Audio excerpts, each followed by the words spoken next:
Deuxième partie de l'Africa Newsroom, ils sont toujours avec nous. Maître Adoté Blivi, avocat au barreau de Paris, Makanera Ibrahima Sori, juriste, Alfred Thiango, éditorialiste, nous accompagne depuis le début de cette émission. Et nous parlions de cette force du G5 Sahel qui vient de lancer ses toutes premières opérations. Alors quand même, est-ce qu'il n'y a pas un problème de volonté politique au-delà de cette problématique de financement? Est-ce que c'est un manque de volonté? Maître Blivi. Vous avez tout dit. Le défaut de volonté politique, c'est depuis, ce n'est pas aujourd'hui, ça a été toujours comme ça. Le jour où les États africains prendraient leur destin en main, c'est-à-dire créer les conditions pour que le développement puisse démarrer, on n'aura plus ce genre de problème. Nous sommes aujourd'hui face à une situation où le G5 Sahel est obligé de recourir à l'aide étrangère. C'est honteux, je vais dire, vous me permettez l'expression, mais on n'a pas le choix. On n'a pas le choix, c'est la réalité. C'est pourquoi, dès le début de cette émission, je disais que les États africains doivent faire un examen de conscience pour se dire pourquoi, après 57 ans d'indépendance, nous en sommes là. Et une fois qu'on doit trouver la solution, on fait appel aux expertises africaines. Ça existe, il y en a plein, les projets sont là. Si les chefs d'État africains le souhaitent, l'Afrique peut aller de l'avant avec ses propres ressources. Maître Ibrahima Sori, comment cette force va coexister avec la MINUSMA qui est donc présente au Mali, mais aussi la force Barkhane? Quelle articulation entre ces trois forces-là? N'étant absolument pas spécialiste en la matière, mais je ne doute pas de la capacité des officiers. Vous savez, tout ça est appris. J'entends parler des officiers de liaison, entre autres. Vous savez, il y a nous voyons ça très souvent, les armées de plusieurs pays qui arrivent à cohabiter sur le même terrain et qui mènent bien les opérations. Mais moi, j'ai voulu dire juste ce que Maître dit, quand on aura notre destin en main, je pense que l'Afrique a son destin en main depuis très longtemps. Il faut dire qu'est-ce qu'on fait de notre destin. C'est là le problème. Il y a un spécialiste ivoirien qui disait que la différence entre l'Afrique et le Singapour, c'est que le Singapour n'a rien mais transforme tout, l'Afrique a tout, ne transforme rien. Pourquoi nous ne transformons rien chez nous? Ce n'est pas parce que nous sommes aussi ignorants que cela. Nous ne sommes pas au début, même au début de nos indépendances, l'Afrique comptait encore des intellectuels. Aujourd'hui, on en a dans tous les domaines.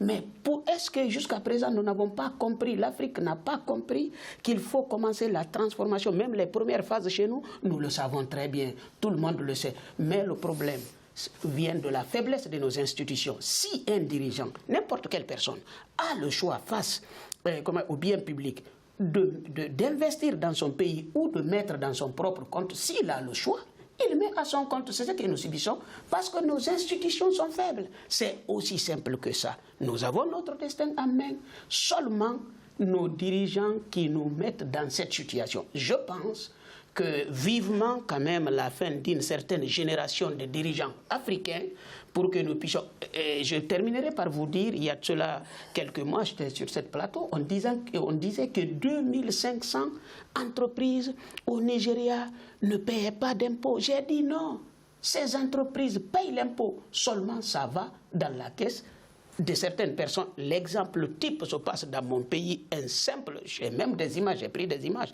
un simple fonctionnaire des impôts, la Guinée-Conakry, se construit toute une cité en duplex au vu et au sud de tous. Si vous commencez à compter le nombre d'appartements et de pavillons des fonctionnaires guinéens dont le revenu ne passe pas 250 €, mais vous serez étonnés. Ne soyons pas étonnés que nos pays se retrouvent dans cette situation. Alfred, est-ce que la force du G5 Sahel, ça va être en quelque sorte l'antichambre de la force Barkhane? Je pense que l'idée, Zahra, est de faire justement que Barkhane disparaisse et que la France passe la main justement à cette force du G5 Sahel. C'est pourquoi justement pour le moment ils sont en train de travailler à l'interopérabilité de toutes ces forces pour qu'il y ait coordination. D'un côté on équipe, on permet à la force du G5 Sahel d'être équipée, on forme les hommes de troupes, les contingents, et petit à petit, Barkhane, en tout cas la France, va se désengager. De sorte que les Maliens, enfin les pays du G5 puissent eux-mêmes être aux commandes et aux manœuvres justement de cette opération de lutte contre l'insécurité dans la région, mais aussi n'est pas seulement tablé sur la lutte contre l'insécurité, puisque le volet développement, le volet économique est important, et donc essayer de coordonner les deux pour qu'on sorte justement de cette situation-là. Je crois que ça, c'est dans l'esprit des chefs d'État. Je crois qu'ils ont pris conscience depuis longtemps justement de cette nécessité de mettre les moyens à disposition, en tout cas en troupes, en hommes, pour lutter contre le terrorisme au Sahel. Le Tchad, qui fait partie du G5, a mobilisé jusqu'à il y a quelques temps près de 5000 de ses soldats pour lutter contre Boko Haram. Simplement, le problème, c'est qu'au niveau budgétaire, ça ne suit pas, et donc Idriss Déby Itno est obligé de menacer de retirer ses troupes, et puis voilà. Autre chose, s'il n'a pas été aux Nations Unies pour discuter de ce budget-là aux Nations Unies, c'est parce que justement, comme il l'a dit, enfin il est fatigué justement qu'on répète la même chose, qu'on a équemandé, alors que la sécurité au Sahel, c'est la sécurité de tout le monde, de l'Europe, des États-Unis, de l'Afrique, et que donc il faut que les uns et les autres prennent conscience de cette nécessité, de cette urgence. Alors on va passer à toute autre chose et on voit ça dans le grand angle.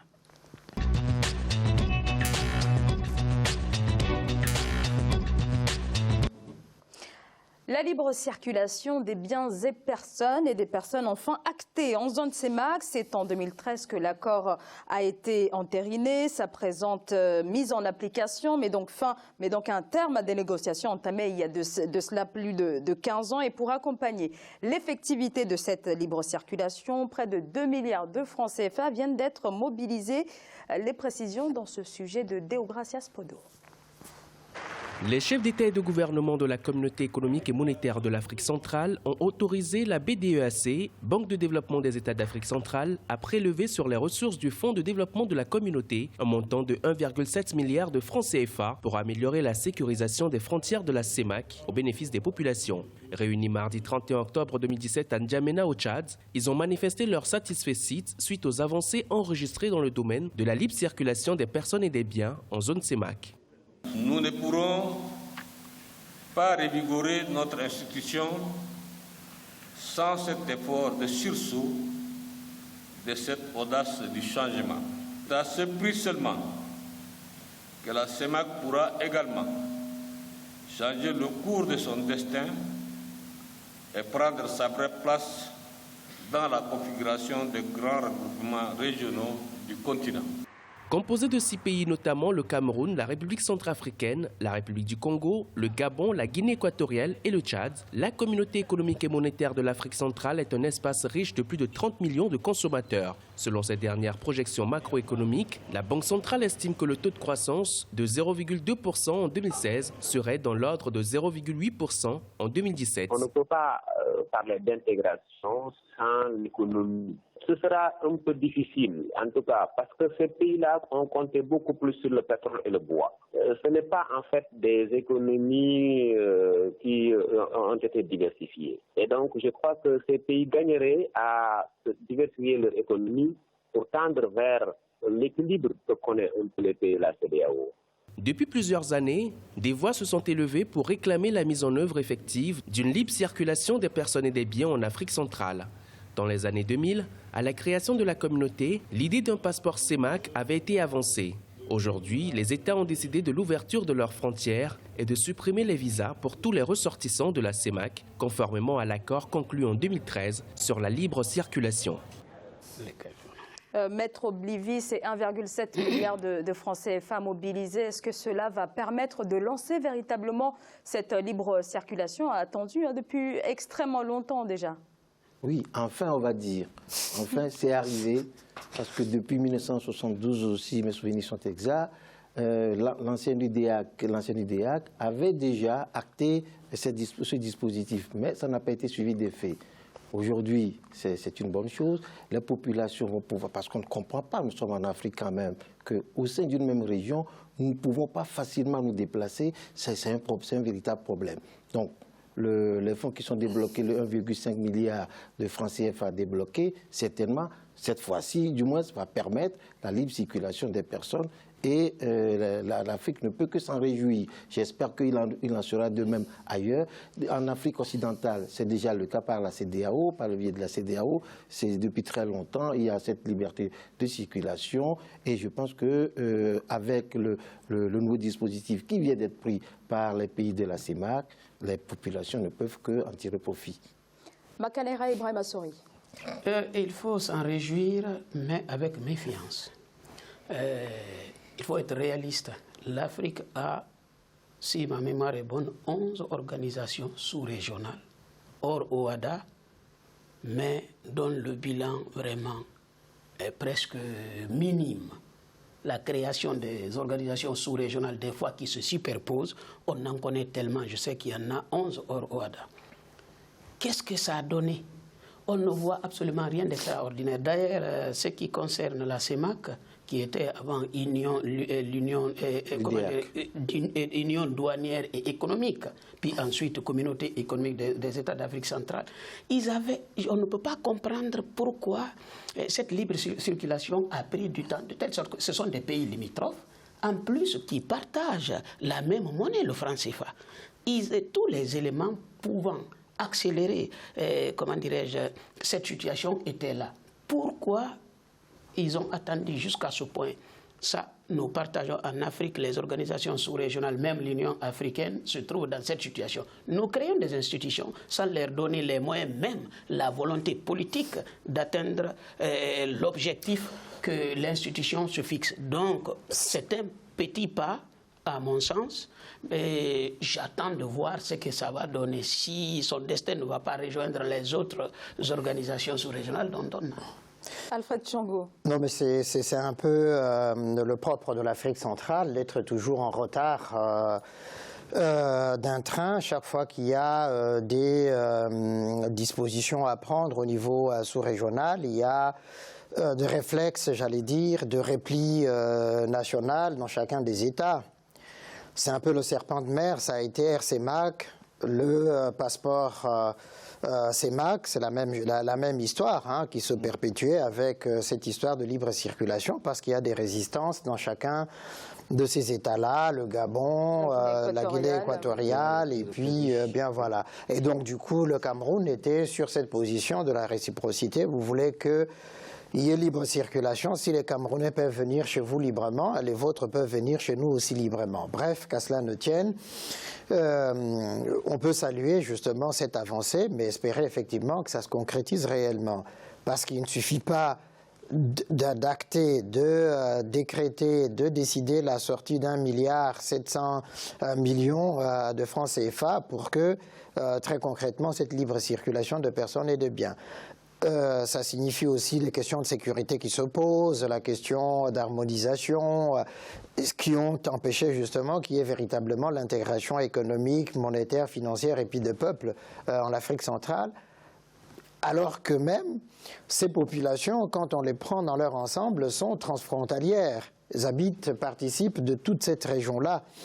Ils sont à la fois dans chacun de ces pays et malheureusement, on est resté dans la logique coloniale qui était des frontières héritées de la colonisation. Eh bien, on est parti dans cette logique-là. Maintenant qu'on comprend effectivement que la liberté des circulations des biens des personnes, c'est quelque chose de très important, non seulement pour les affaires, mais pour les contacts culturels, pour les échanges et pour le développement de chacun de nos pays. Je crois qu'on essaie de rattraper un peu le train qui était déjà parti depuis longtemps dans la zone CEDEAO. Alors, compte tenu des disparités de revenus de ces pays, donc comment le processus d'intégration peut aboutir dans de telles conditions?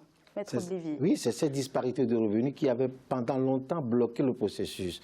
Vous avez le Gabon d'un côté, la Guinée équatoriale de l'autre, qui ne voulait pas, tout simplement parce qu'ils ne voulaient pas se faire envahir par les autres États de la sous-région. Remarquez que la CEMAC n'est composée que de 6 États, oui, alors que la CEDEAO, il y en a 15. Il y en a 15. Mais donc c'est cet égo de ces États-là qui fait que les choses ont traîné. Mais pourquoi tout simplement parce que nous avons été, comme le rappelle tout à l'heure Alfred, nous avons gardé la mentalité post-coloniale qui consiste à ce que chacun reste chez soi, ferme ses frontières, alors que les pays, il suffit seulement de traverser la frontière pour retrouver les mêmes populations de part et d'autre. Donc nous pensons, à ce qui me concerne en tout cas, qu'aujourd'hui nous avons changé d'air, nous avons changé de temps.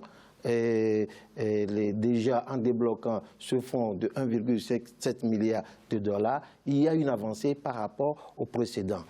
Nous ne pouvons que souhaiter bonne chance à la mise en place de ce processus et que les populations, aussi bien que les marchandises en profitent. Un dernier mot. Moi, je pense que le problème qui freine cette intégration, c'est que les pays les plus riches sont les petits pays. Si c'est les grands pays qui étaient riches, ils pouvaient absorber les arrivants de l'autre côté. Mais ce sont les petits pays peu peuplés qui sont riches et qui ont peur, à juste titre. Nous sommes condamnés à mutualiser nos moyens aujourd'hui. Sinon, nous resterons, que ce soit les petits pays riches ou bien les grands pays pauvres, nous sommes condamnés à mutualiser les moyens, c'est ce qui permettra à l'Afrique d'aller de l'avant. Vous savez aujourd'hui que la zone CEDEAO est considérée comme la zone en forte progression, en forte croissance. Tout à fait. À partir de là, les autres entités sous-régionales aussi peuvent profiter de l'expérience de la CEDEAO et aboutir aux mêmes résultats, sinon plus. C'est tout le mal que moi je souhaite à l'Afrique. Une courte pause, on se retrouve dans quelques instants avec nos 3 invités sur ce plateau.